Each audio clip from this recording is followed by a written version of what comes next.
د مخابراتو او معلوماتي ټکنالوژي وزارت وایي د هیوادوالو د غوښتنې او د مخابراتي مارکیټ له ارزونې وروسته د انټرنیټ غږیزو اړیکو او لیکلي پیغامونو د بیې راټیټېدو پریکړه تېره ورځ عملي شوه. د اترا ادارې ویان جلال الدین شمس وایي د روان 2025 کال له لومړۍ نیټې په ټول هیواد کې نوې ټاکل شوې بیې پلي شوې او هیوادوال کولی شي د مخابراتي شبکو له نوې ټاکل شویو بیو څخه ګټه پورته کړي.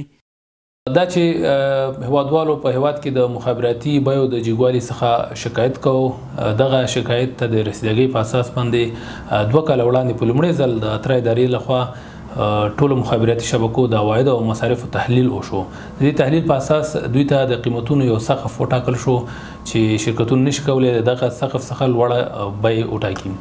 د دې څخه په ټاکل کېدو سره په هیواد کې د مخابراتي مارکیټ کې رقابت ایجاد شو، قیمتونه راټیټ شول او دغه قیمتونه د 2025 عیسوي کال د لومړۍ نیټې څخه عملي دي.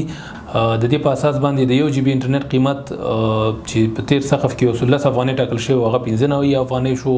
همداراز د آن نت یا داخلي شبکې کې د 1 دقیقه مکالمې قیمت چې 1.15 افغانۍ او هغه 1.10 افغانۍ شو.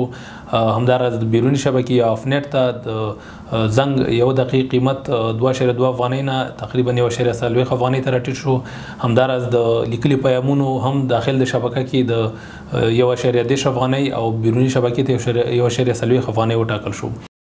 جلال الدین شمس وایي دغه نوې ټاکل شوې بیې به په مارکیټ کې نور هم رقابت ایجاد کړي او ورسره به هم مهاله د انټرنیټ غږیزو اړیکو او لیکلي پیغامونو بیې نورې هم راټیټې کړي. نوموړی دغه راز زیاتوي اترا اداره هڅه کوي چې په راتلونکي کې په مخابراتي سکتور کې خلکو ته غوره انټرنیټي خدمات وړاندې کړي او په یاده برخه کې هیوادوالو ته ګڼې اسانتیاوې رامنځته کړي.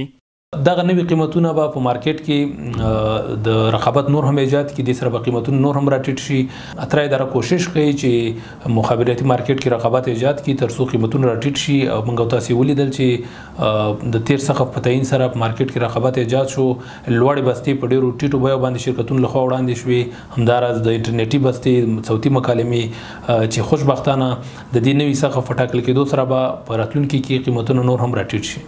د یادونې وړ ده چې د مخابراتو وزارت څه موده وړاندې د مطبوعاتو کنفرانس په ترڅ کې نوې بیې اعلان کړې او مخابراتي شبکو ته یې 1 میاشت وخت ورکړ څو نوې ټاکل شوې بیې په خپل سیستم کې ځای پر ځای کړي چې دغه بیې د نوي 2025 میلادي کال له پیل سره سم په ټول هیواد کې عملي شوې دي.